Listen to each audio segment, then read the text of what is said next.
आपको विश्वास करना है। आज पवित्र आत्मा आपकी जिंदगियों में काम करना चाहता है। यहेजकेल की 2 की किताब में 8 में क्लियर परमेश्वर ने बताया। इसलिए मैं कह रहा हूं परमेश्वर का भी मुंह और मुट्ठी बंद हो जाती है कई बार, जब लोग कह रहे कि बुराई पर उतर आते हैं, सेवक लोग, बिजनेस लोग, कोई भी कह रहे कि बुराई पर उतर आते हैं। मैं देख रहा था किसी पास्टर को कोई गधा कह रहा है, कोई झूठा प्रॉफिट कर रहा है, लेकिन परमेश्वर का आत्मा कह रहा है कि आशीर्वाद लेने का तरीका आपको नहीं पता। लेकिन यहां पर यहेजकेल की 2 की 8 में लिखा, परंतु हे मनुष्य की संतान, जो मैं तुझसे कहता हूं उसे तू सुन ले, उस विद्रोही घराने के समान तू भी विद्रोही ना बनना। कह रहा जो मैं तुझे देता हूं उसे मुंह खोल कर खा ले। इसका मतलब परमेश्वर का आत्मा कह रहा है कि अगर वो विद्रोह कर रहा है आपका, तो हम भी ऐसे ना हो जाएं। तो इसका मतलब क्या है कि आप उसी समय कह रहे हैं, अगर आपका कोई विद्रोह कर रहा है, आप भी उसका विद्रोह कर रहे हैं, तो इसका मतलब कि हम भी क्यों उसके जैसे हो जाएं। तो इसी समय उसका कहता मुंह खोल के खा ले जो मैं तुझे समझा रहा हूं। अब्राहम का जब विरोध हुआ तो अब्राहम चुप होकर बैठ गया, और परमेश्वर ने थोड़े दिन के बाद क्या किया, और उसको पूरे झुंड का नहीं, कहता मैं तुझे राष्ट्र का भविष्यवक्ता बनाऊंगा। मेरे अंदर एक आदत है, मेरे बारे में कोई बोलता है, मैंने एक फोटो डाल दिया फेसबुक पे, मैंने कहा मेरी तरफ से परमेश्वर बोलेगा, मैं नहीं बोलूंगा भाई साहब।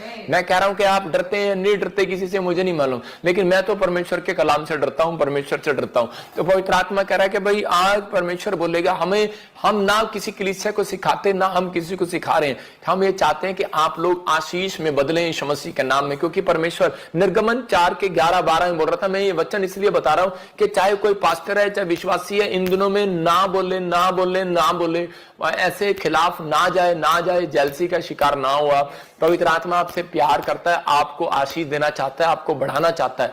मैं प्रॉफिट बजिंदर एक बहुत नम्र आदमी हूं, बहुत दीन आदमी, बहुत ही ज्यादा। मैं अपने मुंह से तारीफ नहीं करता हूं, मेरे अंदर परमेश्वर मुझे कायल करता है। मैं तो हर व्यक्ति से प्यार करता हूं, चाहे वो मेरे से बड़ा पास्टर हो, छोटा पास्टर हो, चाहे बहुत बड़ा हो, लेकिन मेरे नजर में सब बराबर है। परमेश्वर आपको प्यार करे। निर्गमन की किताब में 4 के 11 के 12 में देखो क्या लिखा। यहोवा ने उससे कहा, मनुष्य का मुंह किसने बनाया, और मनुष्य को गूंगा, बहरा, देखने वाला, अंधा किसने बनाया। कहता मैंने बनाया, किसी और ने नहीं बनाया। इसका मतलब परमेश्वर ने बनाया है। 11 में बोलता है क्लियर, और 12 में देखो क्या लिखा। कह रहा है अब जा, मैं तेरे सम्मुख होकर, कह रहा तेरे मुख के संग होकर जो तुझे कहना होगा वह तुझे सिखाता जाऊंगा। इसका मतलब परमेश्वर का आत्मा का मुंह जो है, मतलब कि वो हमें सिखाता है कि क्या बोलना है, हम नहीं बोल रहे हैं। पवित्र आत्मा कह रहा है, लेकिन अगर हम उसको गलत कर रहे हैं, परमेश्वर के सामने उसका गलत प्रचार कर रहे हैं और गलत बोल रहे हैं, देखो तो उसी समय पवित्र आत्मा न्याय करता है। जैसे कि मैं आपको बताता हूं कि मैं अभी बहुत सारे लोग बोल रहे थे कि मैं किसी की लड़की की शादी हो, तो उसी समय जब वो अपनी लड़की के उधर शादी में बिजी हो और इधर सिंगर ने कुछ गलत बोल दिया हो, तो उस माँ बाप का कसूर थोड़ी है, उसने गलत बोल दिया। तो इसका मतलब क्या है कि आप इन चीजों को नोट करने के, मनुष्य का मुंह जो है परमेश्वर ने बनाया, और उसके मुंह से जो निकलता है, कह रहा है कि परमेश्वर भी निकलवाता है। पवित्र आत्मा प्रचारकों को भेजता है, भविष्यवक्ताओं को भेजता है भविष्यवाणी करने के लिए। कोई अपनी मर्जी से नहीं कर सकता, लेकिन अगर जो लोग इस समय उनके खिलाफ में खड़े हो रहे हैं, तो पवित्र आत्मा कह रहा है कि वो अच्छा नहीं है, उसको स्टॉप करना है। परमेश्वर का आत्मा अपने लोगों से प्यार करता है और आशीष देता है यीशु के नाम में। एक लेडी आई मेरे पास और आकर मुझे कहने लगी कि मेरी बच्ची काफी समय से गूंगी है, हिमाचल प्रदेश से आई, और उसी समय मैंने जब उसके लिए प्रार्थना करने लगा तो परमेश्वर ने मुझे कहा, कह रहे कि तो वो औरत एक बात पूछ रही थी, रो रही थी, कहती इसने क्या पाप किया, ये 18 साल की होगी, गूंगी है बचपन से लेकर अब तक क्यों नहीं ठीक हुई।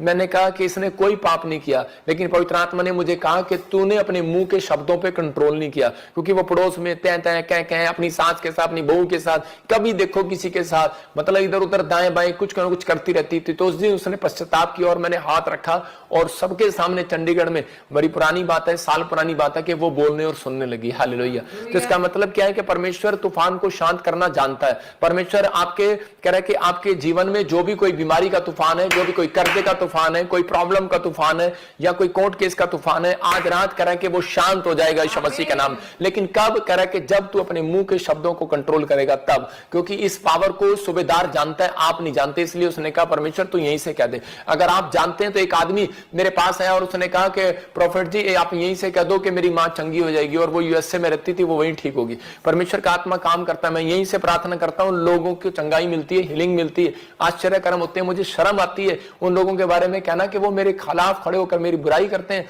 मैंने तो अपनी जिंदगी में कभी ऐसा घिनौना काम कभी नहीं किया, लेकिन पवित्र आत्मा आप सबको आशीष दे। देखो मेरे द्वारा पवित्र आत्मा ने बदल दिया किसको? भारती को, और उसको कहा कि वो जो हालेलुया का मजाक उड़ा रही थी, तो आज वही मेरे द्वारा मेरी प्रार्थना से तो वो बोल रही है कि मुझे हालेलुया कैसे बोलना है और मेरी मम्मी के लिए प्रार्थना करना।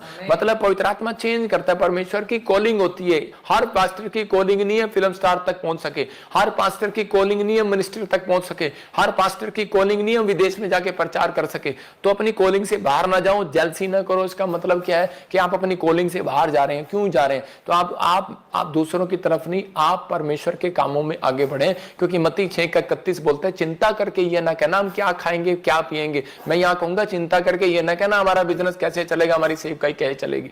मैं उन लोगों के लिए बात कर रहा हूं, याकूब की लाइफ में से एक परेशानी आ जाती थी पर दूसरी खड़ी हो जाती थी। लेकिन उस पवित्र आत्मा ने उसको क्या कहा, कह रहा कि मामा लोबान ने तेरे जो मर्जी कहा हो लेकिन तू मुंह नहीं खोलना, तू चिंता में मुंह नहीं खोलना। मैं इसका मतलब ये समझा रहा हूं कि चिंताएं आ रही हैं, बाइबल बताती है चिंताएं आनी और जानी एक स्वाभाविक है, लेकिन तुम उसमें मुंह ना खोलना कि ये ना कह देना हम क्या खाएंगे क्या पिएंगे, ये ना कह देना अब हमारा क्या होगा। तो परमेश्वर का आत्मा कह रहा कि मुंह नहीं खोलना। मैं ऐसी किसी को समझा रहा था तो मैं एक फोटो दिखा रहा हूं आपको स्क्रीन पर। मेरा एक दोस्त आया और वो मुझे बोला कह रहा भैंस के जनक, भैंस ये जो भैंस होती है तो इसका ऐसी चबर चबर करती रहती है, इसका मुंह बंद कैसे किया जाए। मैंने कहा तू इसके पास खड़ा हो। तो मैंने कहा मैं तेरे को बताता हूं। तो मैंने इनकी दोनों की फोटो खींची और स्क्रीन पे लगा दिया।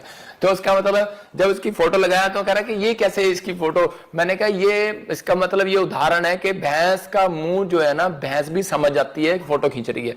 इंसान कह रहा है, इंसान मुंह खोल के फोटो नहीं खिंचवाता। वो देखो मुंह बंद है, लड्डू का भी हमारे का तो उसका मुंह बंद है और भैंस का भी मुंह बंद है तो उसकी फोटो खींच रखी हमने। तो इसका मतलब ये है कि भाई ये एक उदाहरण दिया कि इंसान को भी पता है, कह रहा जब फोटो खींच रही हो तो मुंह बंद कर लो, और जब कह रहा कि भैंस को भी पता है कि भाई जब फोटो खींच रही हो तो मुंह बंद कर लो। भैंस ने भी देखो चुगाली करना बंद कर दिया, फोटो खिंचवा रखी है। तो इसका मतलब कह रहा है कि आज इंसान को नहीं पता, प्रकाशित वाक्य के 22 में लिखा, 14 में 15 में कह रहा है कि जादू टोना करने वाले और कह रहा है कि झूठ का गढ़ने वाला चाहने वाला स्वर्ग नगरी से बाहर रहेगा। इसका मतलब बुराई करने वाला बाहर रहेगा। एक फोटो आपकी स्वर्ग से कोई एंजल खींच चुका है। आप क्या कर रहे हैं, क्या मुंह से बोल रहे हैं, क्या कर रहे हैं, आपकी फोटो खींच रही है संसार के अंदर। इसका मतलब कि आपको सावधान रहना है। कह रहा है जानवर भी सावधान हो जाता है, हम सावधान नहीं होते कई बार। तो इसका मतलब परमेश्वर का आत्मा कह रहा है कि आपके मुंह के शब्दों की फोटो खींचकर ऊपर जाती है, रिकॉर्डिंग हो जाती है, ऊपर जाती है। लेकिन बहुत बार हम लोग इन चीजों से हटते नहीं है और परमेश्वर का आत्मा फिर क्रोध में खड़ा हो जाता है। चाहे वो पौलुस हो, चाहे वो पतरस हो, चाहे वो कोई भी हो, उसके विरोध में खड़ा हो जाता है कई बार। लेकिन क्यों? उसको सिर्फ समझाने के लिए, प्यार करता है, उसको हटाने के लिए नहीं, सिर्फ उसको समझाने के लिए। एक आदमी बोल रहा है कि परमेश्वर कि मेरी जिंदगी में अब तक कोई काम नहीं हो रहा, लेकिन पवित्र आत्मा कहता है दाऊद के जीवन से देखो। कह रहा है कि दाऊद के जीवन में कोई काम नहीं हुआ, लेकिन उस समय भी दाऊद मेहनत पर मेहनत कर रहा है। लेकिन एक दिन क्या हुआ कि शाऊल जो है उसके विरोध में खड़ा हो गया। क्यों? क्योंकि उसने एक बात सुन लिया, कहता है इसने हजारों को मारा और दाऊद ने लाखों को मारा। उससे जेलस से भर गया और उसके बाद उसने उसके जीवन में उसने बुराई पर बुराई शुरू कर दिया। लेकिन दाऊद उससे छिप रहा था और लोगों ने कहा, कहता है कि तू उससे छिप क्यों रहा है, तो उसका सामना क्यों नहीं कर रहा।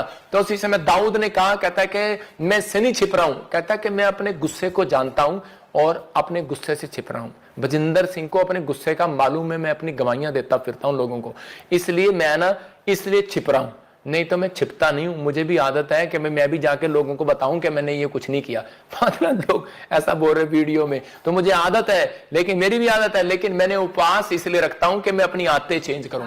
मैं उपवास इसलिए रखता हूं कि अपने अंदर सुधार करूं। मैं उपवास इसलिए नहीं रखता कि मैं लोगों को दिखाऊं, प्रार्थना इसलिए नहीं करता। मैंने कहा मेरा परमेश्वर जवाब देगा, इससे ज्यादा मैं कुछ नहीं बोलता हूं। लेकिन पवित्र आत्मा दाऊद के जीवन से ही कर रहा। दाऊद कह रहा था मैं छिप इसलिए रहा हूं अपने गुस्से से, मुझे पता है मेरे अंदर कितना गुस्सा है, दाऊद कहता, लेकिन मैं अपने गुस्से से छिप रहा हूं और इस बात को मानता हूं। कहता जो अभिषेक शाऊल के ऊपर है, जो अभिषेक दाऊद के ऊपर है, कहता है कि मैं जानता हूं वो अभिषेक एक ही है। हालेलुया।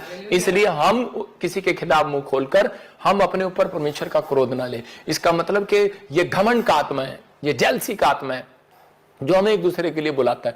तो उसी समय अगर हम बोल देते हैं तो उसी समय चुप हो जाए। परमेश्वर का आत्मा चाहता है कि हम आगे बढ़ें।